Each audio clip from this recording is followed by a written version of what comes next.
Alors, pour ça, moi j'ai enseigné à l'université. Voilà. C'est la constitution, soit les textes, ce pas des textes mauvais. Mais comment appliquer derrière un bureau, il interprète qui va يبغي القانون, il fait ce qu'il veut, il يضيع الوقت, il trouve. C'est pas. Allah je fait le premier ministre. Vous voyez, donc c'est pas un problème de. Ce qui se fait ailleurs, on le sait tous, donc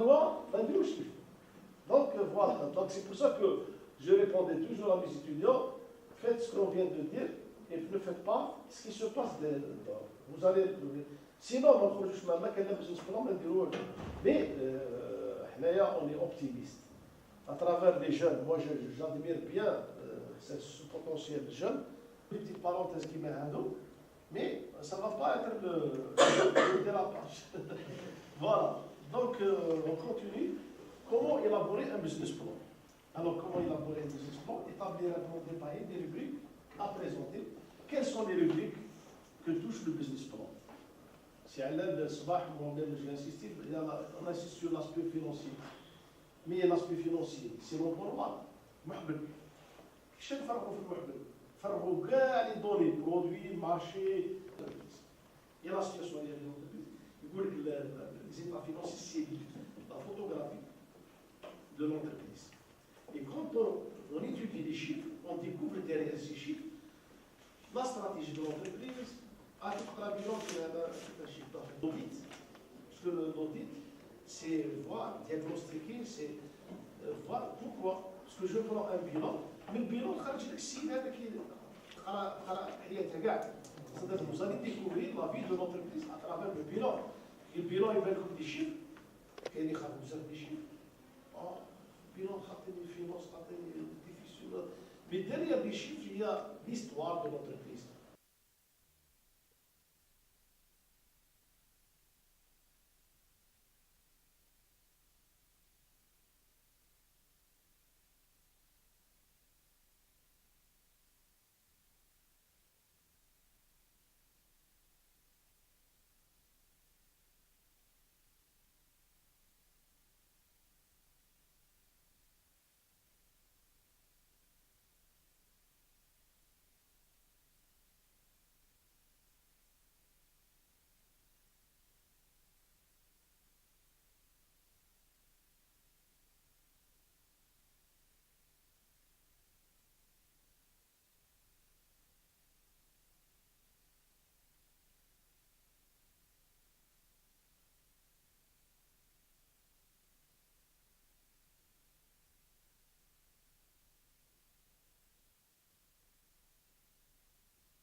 voir ouverte cette journée concernant l'entrepreneuriat et نقول خير بلادنا ان شاء الله. يعطيكم الصحه والسلام عليكم. Ici à l'université de Mostaganem n'a jamais ménagé, ne ménagera jamais ses efforts pour aider les événements et pour sortir vers le secteur socio-économique. Donc je vous souhaite tous la bienvenue et l'université avec ses chercheurs, avec ses enseignants sont prêts à aider toutes les actions qui peuvent aboutir sur des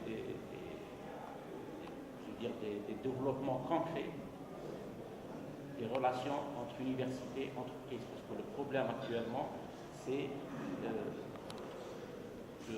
de trouver le moyen de réaliser cette synergie entre le secteur de la recherche et de la formation au sein de l'université et le secteur socio-économique qui est demandeur de cadres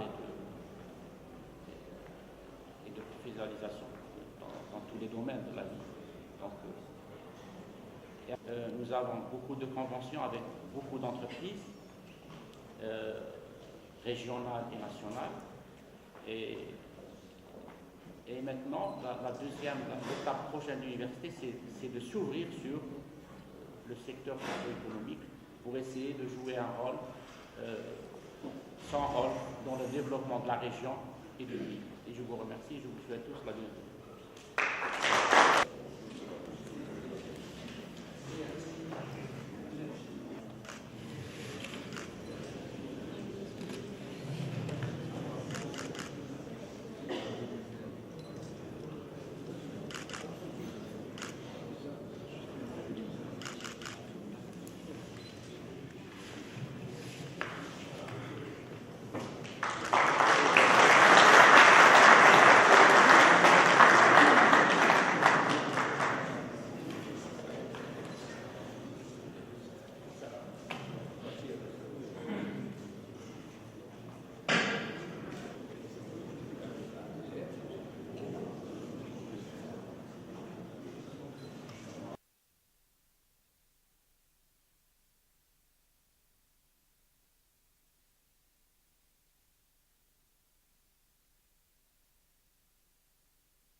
Avec la Chambre de commerce et avec laquelle nous entretenons de très étroites collaborations.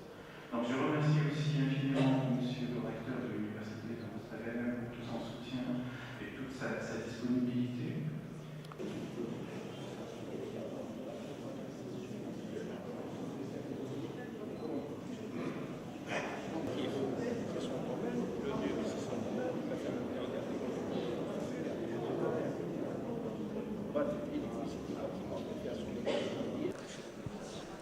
اللقاء كان تحت رعاية تاع سيد الوالي وكما يقول لك هذا سي عالمي، لا عالمي و سي بون شونس. دونك يخدم الولاية، يخدم كاع الوطن ماشي غير الولاية. دونك حنا الولاية راهي محتاجة صحيح الديفلوبمون هذا باسكو ما يبقى لا بترول لا غاز لا والو.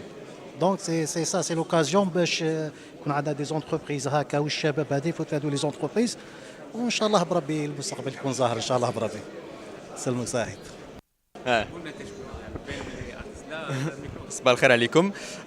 محمد كويدمي، مستشار تقني كونسي تكنيك في لا كوبيراسيون الماند التعاون الالماني، ورانا هنا اليوم معنا مع غرفه التجاره تاع مستغنم باش نعرفوا بالبروغرام تاع التعاون الالماني على لو ديفلوبمون ايكونوميك لوكال دورابل في الجزائر اون كوبيراسيون مع المينيستير دو لاندستري. فوالا فيك بركه، عايشك. ميرسي.